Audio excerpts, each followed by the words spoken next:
Retinoscopy, a simple yet powerful technique for determining the refractive correction for the eye. An objective technique which requires no decision or response from the patient, retinoscopy is used for refracting children and often for the initial refraction of adults. Retinoscopy is taken for granted by most refractionists, but is not easy to teach or to learn. Dr. David Guyton and his colleagues at the Wilmer Ophthalmological Institute of the Johns Hopkins University have developed a new retinoscopic attachment to a special low light level black and white video camera, which allows the retinoscopic reflex in a patient's pupil to be captured on videotape for the first time. An amber color has been added to these scenes for greater ease of viewing and to approximate the true color of the retinoscopic reflex. Even irregular retinoscopic reflexes can be demonstrated, those reflexes which cause so much confusion for the beginning retinoscopist. In this program, step-by-step details of the clinical technique of retinoscopy will be described. Plus-cylinder refracting equipment will be used throughout. Those viewers having minus-cylinder equipment should obtain the alternate videotape using minus cylinders. Neutralization methods rather than estimation methods will be emphasized, both with model eyes and with actual patients. Finally, problem situations such as small pupils, irregular reflexes, and dim reflexes will be demonstrated, along with instruction in how to deal with them. This program will thus provide the background and clinical instruction necessary for the eventual mastery of retinoscopy. The streak retinoscope was introduced in the United States by Jack Copeland in the 1920s, replacing the older spot retinoscope. The familiar Bausch & Lomb streak retinoscope has changed little in the intervening years. A lamp with a linear filament is moved up or down inside the handle by a sleeve on the outside. For our purposes, we'll almost always hold the sleeve in the up position, projecting a band of light called the intercept. We'll sweep this band of light across the patient's pupil during retinoscopy. Other streak retinoscopes are also available, many of them with bright halogen lamps and handles with rechargeable batteries. The Copeland Optec 360 streak retinoscope, for example, was designed by Copeland in the 1960s primarily for two-handed use with the estimating techniques which Copeland himself mastered so well, but which few of us use. We usually use this instrument with one hand for the neutralization techniques we'll be discussing. Other popular streak retinoscopes in the United States are the Welch-Allyn, the Keeler, the Nikon, and the Reichert scopes, each with special features of its own. The basic principles of these retinoscopes are the same as the Copeland scopes, but the sleeves of all of them except the Nikon work in the reverse direction. If you use one of these reverse action scopes, you must almost always hold the sleeve all the way down during the neutralization techniques we'll be using. If you are ever uncertain of the correct position for the sleeve, just hold it all the way in the direction which gives a broad, defocused intercept, not a narrow focused one. For demonstration in this program, I'll use the basic Copeland streak retinoscope. It's widely used, simple, and the sleeve is easily visible. In some situations, the other retinoscopes may be superior, especially when increased light is helpful in retinoscoping through small pupils or through immature cataracts. On the other hand, the extra brightness can be annoying to some patients, especially to children. Remember when I remind you to hold the sleeve all the way up in the remainder of the program, if you use one of the non-Copeland scopes, hold the sleeve all the way down. Jack Copeland spent most of his life teaching ophthalmologists his techniques of streak retinoscopy. Much of what he taught was retinoscopic estimating the refraction without the use of lenses. Most retinoscopists have never become skilled at estimating techniques because corrective lenses are so easily available. With them, the technique of neutralization is used. Neutralization of the patient's refractive error with the corrective lenses to result in a characteristic appearance of the retinoscopic reflex. Neutralization is the technique to be emphasized in this program. The easiest way to learn retinoscopy is to use a refractor or phoropter with a so-called schematic eye mounted behind. For example, this schematic eye from the Burnell Corporation is easily positioned and taped on the examining chair, keeping it pointed straight ahead. The spherical refractive error, that is, the amount of nearsightedness or farsightedness, myopia or hyperopia, can be adjusted by moving this back portion in or out according to a scale marked on the device. Astigmatism can be added to the schematic eye with a cylindrical trial lens, and this will be done to create unknown refractive errors for practice purposes later. This Copeland-Rhinex schematic eye from Benson Optical Company can be used if it's first rotated 180 degrees, with cylindrical lenses being taped on the back of the phoropter. To proceed with retinoscopy, you should sit a comfortable arm's length away, holding the retinoscope in one hand and sitting as far away as possible while still being able to adjust the controls on the phoropter. The distance between the phoropter and the retinoscope is called the working distance and is usually about 2/3 of a meter or 67 centimeters. During retinoscopy, you will sometimes move forward or backward, but should always finish up at the normal working distance of approximately 2/3 of a meter. When the neutralization procedure is finished, the eye will be focused exactly at the working distance. Then, by changing the spherical portion of the refractive correction by 1.5 diopters in the minus direction, the eye's focus is moved out to infinity, or, practically speaking, to the visual acuity chart on the far wall. So, establishing a constant working distance is important. Retinoscopy is more sensitive to small refractive errors at longer working distances. If your arms are short, however, and you have to sit closer than 2/3 of a meter, you may find later that you have to compensate for your working distance by changing the sphere 1.75 diopters in the minus direction instead of 1.5 diopters to give best visual acuity. The retinoscope should be held with one hand, using the thumb and forefinger to hold the sleeve in the up position and to rotate the sleeve when necessary. The rim of the scope should be steadied against the brow, with the examiner looking through the peephole at the eye to be retinoscoped. As with direct ophthalmoscopy, the examiner's right eye is used to retinoscope the patient's right eye, and the examiner's left eye is used to retinoscope the patient's left eye. With the room lights dimmed, the blurred streak of light, the intercept, is swept across the pupil. Dr. Guyton comments. The intercept is always swept at right angles to its length. If it is oriented vertically, it is swept horizontally. If oriented horizontally, it is swept vertically. And if oriented obliquely, it is swept obliquely at right angles to the orientation of the streak. In this vertical orientation, we are actually testing the power in the horizontal meridian, but we often say that we are neutralizing the vertical meridian. We should be saying that we are neutralizing the streak in the vertical meridian. Only small sweeps are necessary, just enough to detect the direction of movement of the reflex. Notice that this reflex moves in the same direction as the intercept. This is called with movement. In another situation, we may see this reflex, one which moves in the opposite direction to the intercept. This is called against movement. At the point of neutralization, the reflex looks like this. It doesn't move at all. The pupil suddenly fills with light as the intercept crosses it. What determines whether one sees with movement, against movement, or neutralization is simply where the eye is focused. If the eye is very nearsighted and is focused between the phoropter and the retinoscope, you will see against movement. If it is focused at the peephole of the retinoscope, you will see neutralization, that is, no movement. And if the eye is focused anywhere else, for instance behind the retinoscope, you will see with movement. Now, the point at which the eye is focused in its relaxed position, that is, in the absence of accommodation, is called the far point of the eye.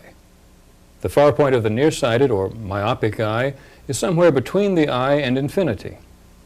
The far point of the emmetropic eye is at infinity, and the far point of the farsighted or hyperopic eye is, optically speaking, beyond infinity.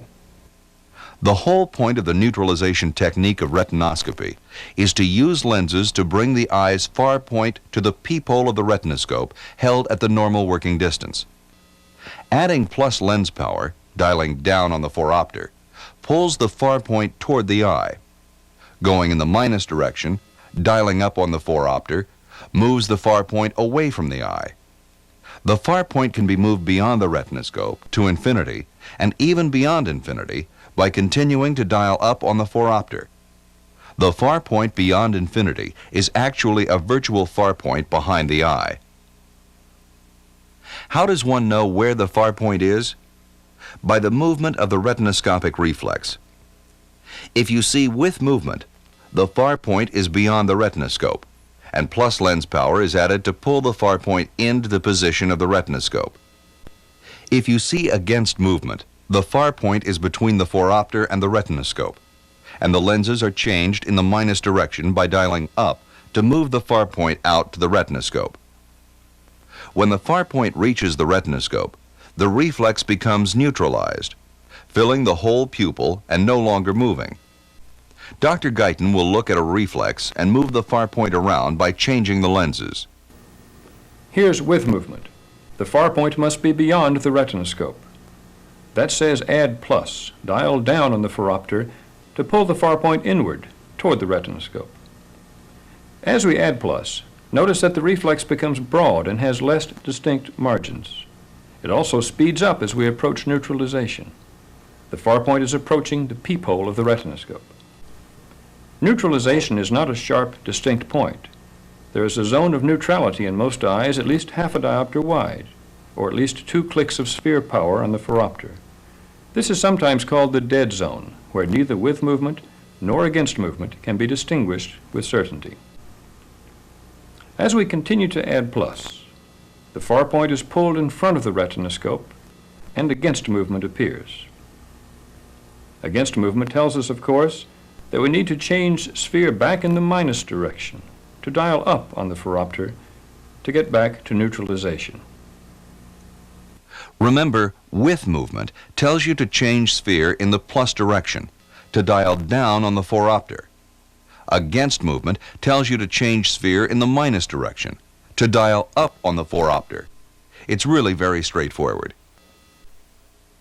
So far, the examiner has remained at the normal working distance and has moved the far point about by changing the lenses in front of the eye.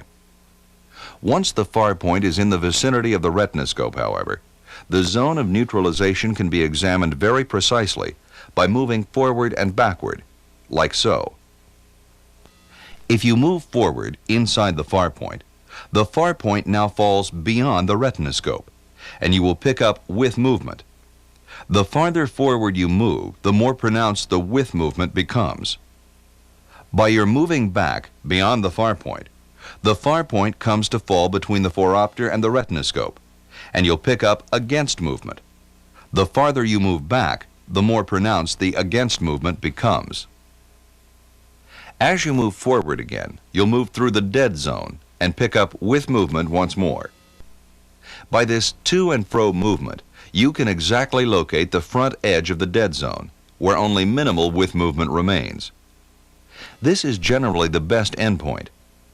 With movement is easier to detect than against movement, and whether you move to the far point or bring the far point to the retinoscope with lenses, the best endpoint is leaving a little with movement. Now it's time to retinoscope an eye with an unknown spherical error. First, set the schematic eye to an unknown spherical value without looking at the scale. Then position yourself at the normal working distance and dim the lights. Be sure to hold the sleeve on the retinoscope up and look for with or against movement. Here's with movement. That's easy. We dial down to add plus until just a little with movement remains. That's too far. Back one, and we're done. Here's another unknown spherical error. Now there's against movement to start with. The first thing to do here is to dial up. Go in the minus direction until we convert the against movement into definite with movement. Then we dial down as slowly as before until just minimal with movement remains. To be sure the end point is correct, we can move a few centimeters forward, see the increased with movement, and then a few centimeters backward, getting into the dead zone or even seeing a little against movement. This to and fro movement is the mark of a skilled retinoscopist. To be sure you're leaving the right amount of with movement, ask an experienced retinoscopist to check the appearance of the reflex. You should neutralize a series of unknown spherical errors in this way before proceeding further. That's all there is to neutralizing spherical refractive errors with retinoscopy. Unfortunately, there is such a thing as astigmatism, and practically all eyes have at least a little astigmatism. Astigmatism requires a cylindrical lens for its correction, for the refractive error is different in different meridians. Each astigmatic eye has two principal meridians at right angles to each other, having the greatest and least refractive power. Each principal meridian can be thought of as having its own far point. So to neutralize astigmatism, we have to move two far points to the peephole of the retinoscope. We'll first use spheres to move one of the far points to the peephole. Then we'll use a cylindrical lens to move the second far point to the peephole. The orientation of the cylinder is critical, though, and we first have to locate the principal meridians to know where to place the cylinder axis. Here's where our streak retinoscope is most useful, in locating the cylinder axis, as opposed to the older type of spot retinoscope. Let's give some astigmatism to the schematic eye. Place a -1.5 diopter cylinder between the schematic eye and the phoropter, with axis approximately vertical at about 100 degrees, so the proper correction will be a +1.5 diopter cylinder, axis 100 degrees. Dim the lights and look for with or against movement. This time not only holding the sleeve all the way up, but also rotating it with thumb and forefinger to change the streak from one meridian to another as you sweep the intercept across the pupil. Note that the reflex is different in different meridians, indicating the presence of astigmatism. Here is with movement, for example, and here is against. The first step is to get with movement in all meridians by dialing up on the phoropter in the minus direction. This against movement is what we want to convert to with, so we'll dial up until definite with movement. Now there's with movement in all meridians as we check around. The next step is dialing slowly back in the plus direction until we neutralize the first meridian that neutralizes.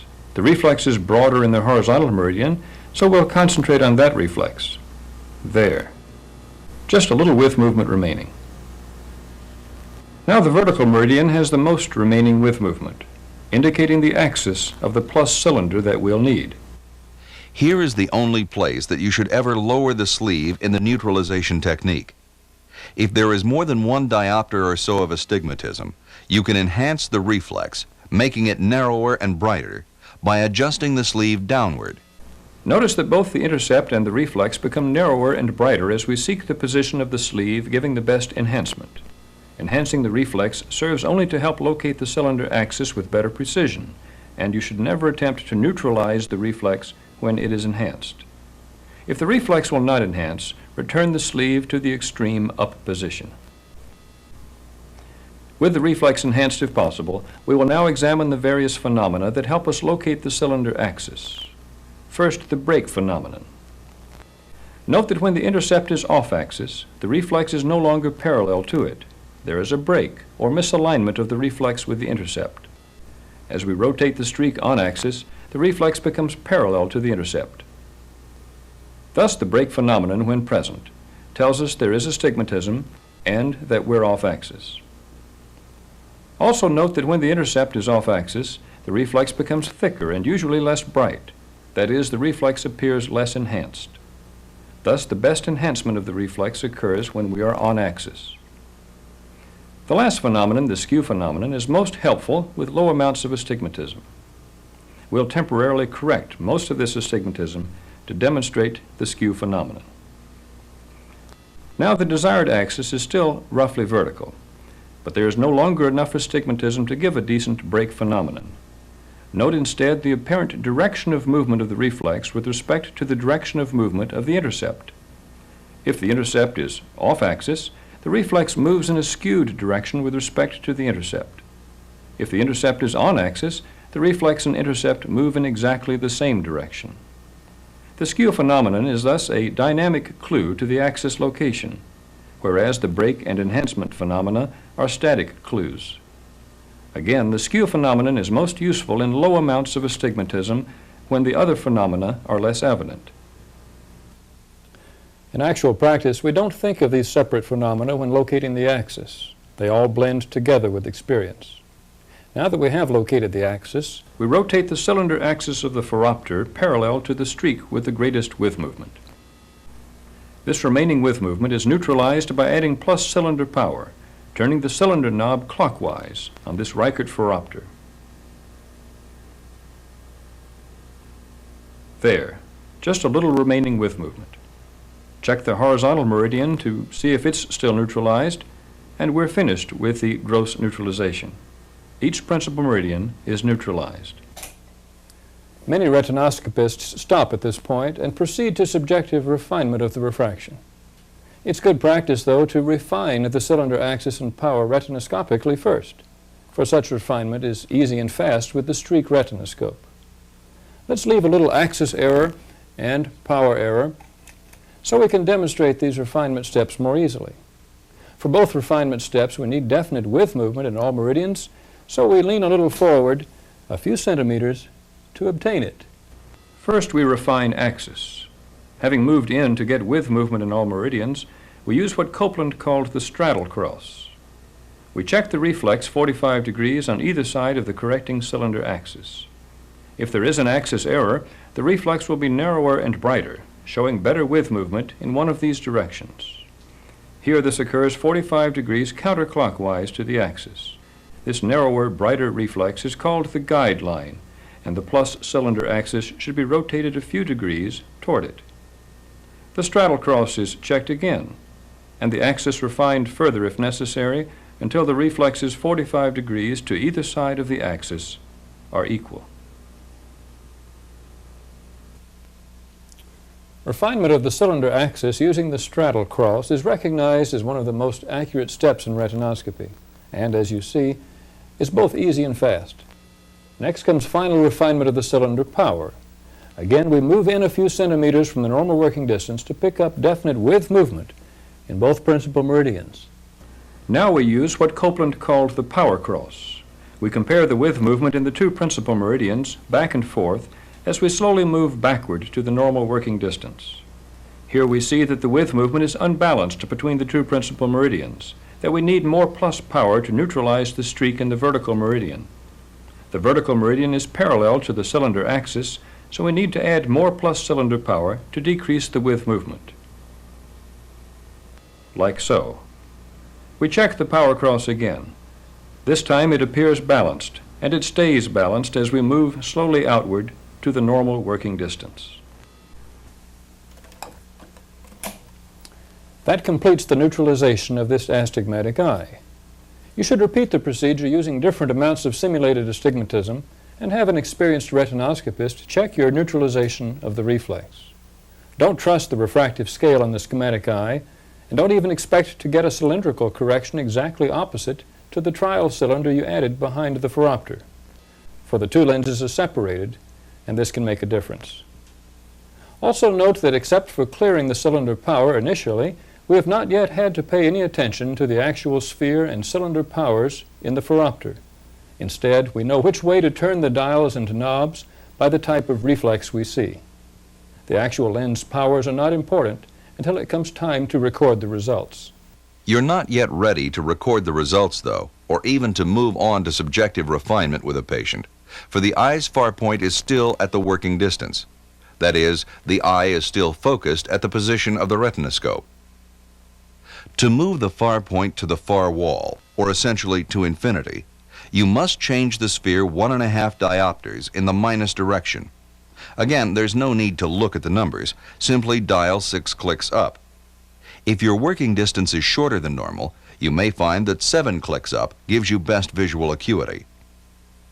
Instead of compensating for the working distance by changing the sphere dial, the auxiliary setting R on the Reichert phoropter brings in a retinoscopy working lens of plus 1.5 diopters. This is dialed in at the beginning of the retinoscopy and simply removed at the end. Many retinoscopists prefer not to use this extra lens, for it increases the number of reflections to worry about. Once neutralization of the schematic eye is mastered, it is time to turn to real patients with real eyes.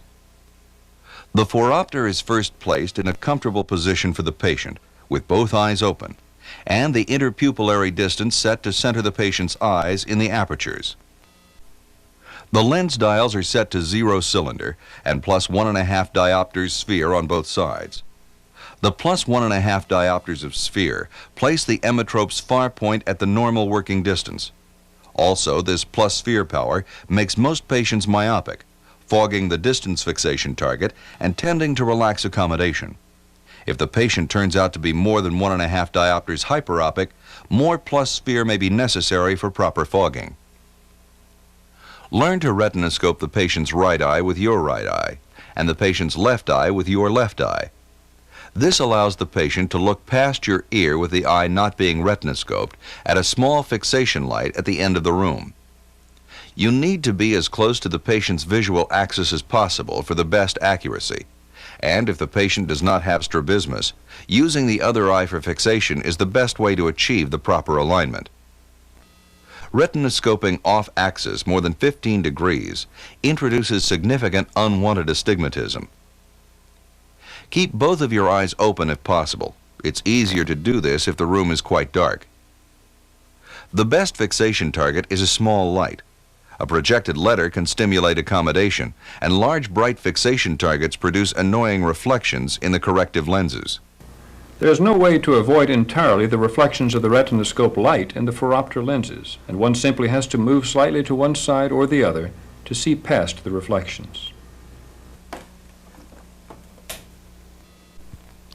Should dilating drops be used for retinoscopy? Probably not. The natural pupil is the one the patient ordinarily uses for seeing, and optical aberrations uncovered by dilating the pupil can cause confusing reflexes and even yield a different refraction.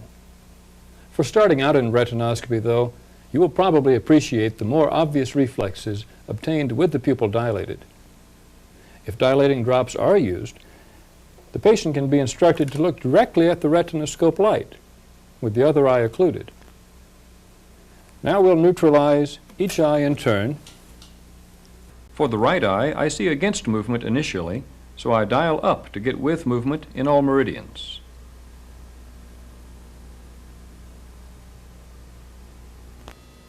There, the against movement is gone.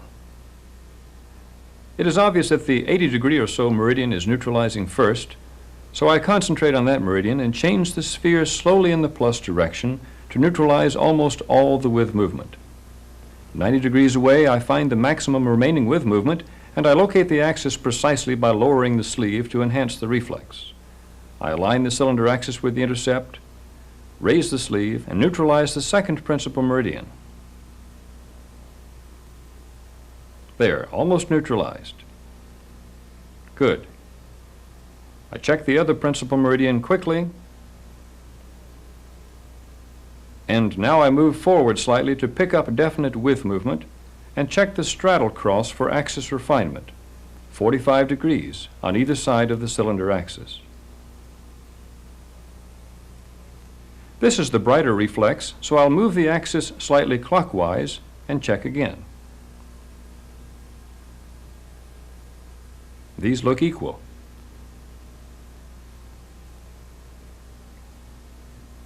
Now, comparing the principal meridians as I move slowly back to the working distance.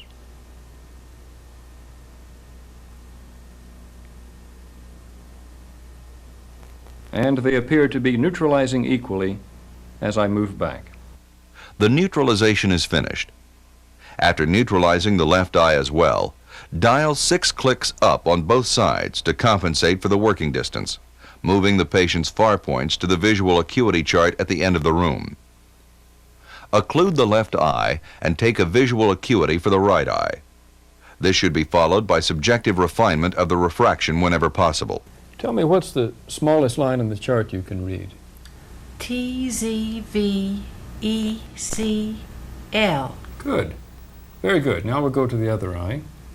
When the refraction is finished, the results are recorded in terms of sphere, cylinder, axis, and visual acuity for each eye. An abbreviation such as RNS is used if the refraction was a retinoscopy alone, CRNS if a cyclogyl retinoscopy, M if the retinoscopy was done without drops and subjectively refined, and so forth, according to the abbreviations used in your area. Retinoscopy is often performed without the Phoropter, especially with children. Trial frames can be used if the child is cooperative enough, or the lenses may have to be handheld, especially with infants. Turning all the lights totally off in the room and making barking or other noises to attract attention will also help with infants. Some retinoscopists like to use so-called retinoscopy racks for the refraction of young children, especially for examination under anesthesia in the operating room, where complete trial lens sets may not be available. In this case, each principal meridian is neutralized with spheres only, and the results are usually recorded in the form of an axis cross. If the streak in the vertical meridian neutralizes with plus 4.50 sphere, subtract 1.5 diopters of plus sphere for the working distance and write plus 3.00 for the vertical axis. If the streak in the horizontal meridian neutralizes with a plus 2.50 sphere, write plus 1.00 for the horizontal axis. Note that axis labeling is being used for this usual retinoscopy diagram. Power in the meridians is not being labeled, for the power would be 90 degrees away from the axis locations. The spherocylindrical form of the refraction would then be written plus 1.00 plus 2.00 times 90, with the cylinder being the difference between the two principal meridians. One of the best time-saving applications of retinoscopy is in over-refraction. Holding up plus 1.50 spheres before a child's glasses, with a child looking at a distant target without drops, is the quickest way of confirming that the glasses are correct or are close enough to correct that they don't need changing. Over-retinoscopy can also be performed with greater accuracy of axis settings with trial lens clips on the glasses. This is especially useful when refracting over high-power glasses where the over-refraction technique is so important in controlling the effects of vertex distance and pantoscopic tilt. If retinoscopists had all the expertise and experience of Jack Copeland, they could use estimating techniques without lenses to come very close to the best correction. Copeland used neutralization by moving back and forth, enhancement of the reflex by spiraling, and filament focusing by dropping the sleeve and moving close, all methods to estimate in the various ranges of refractive correction. Instruction manuals for his retinoscopes provide further explanation of these estimating methods. Before finishing, Dr. Guyton will take a look at common problems with the retinoscopic reflex and will discuss what to do in each case.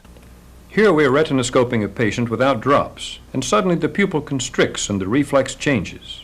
What happened? The patient looked directly at the retinoscope light. Redirect his attention to the end of the room. That's better.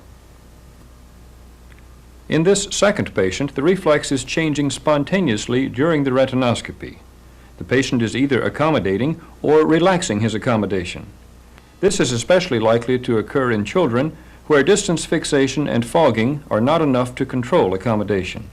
Cycloplegia may be necessary in these cases. In this next patient, we suddenly notice the reflex spontaneously changing, but not from accommodation. Notice that it changes in brightness as well as in its movement. It often becomes whiter as well, but we cannot show that here. The patient is looking off to the side, and you are either retinoscoping nasal retina or the optic disc. Redirect his attention to the fixation target at the end of the room. That's better. What about irregular reflexes? In this young child with a dilated pupil, the central portion of the reflex has with movement, but the peripheral portion has against movement. This is spherical aberration, common in young eyes. This is easy enough to deal with. We simply neutralize the center of the reflex and ignore the myopic periphery. Spherical aberration is also present with nuclear sclerotic cataracts, but here the center portion of the pupil is myopic. The central reflex shows against movement, and the periphery shows with movement. Here's the real problem reflex, scissors movement. There's nothing magical about scissors movement. It simply means that the different portions of the pupil have different refractive errors, sometimes differing by 4 or 5 diopters or more. It's impossible to neutralize the entire reflex, so we try to pay attention to the central portion. This is still difficult to do, though, and subjective refinement of the refraction is especially valuable in these cases if the patient is old enough.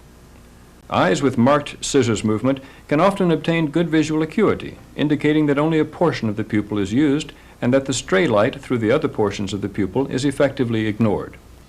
Because we cannot predict which portion of the pupil the patient uses, though, subjective refinement is particularly important with irregular astigmatism such as this. Here's a case of gross irregular astigmatism caused by keratoconus.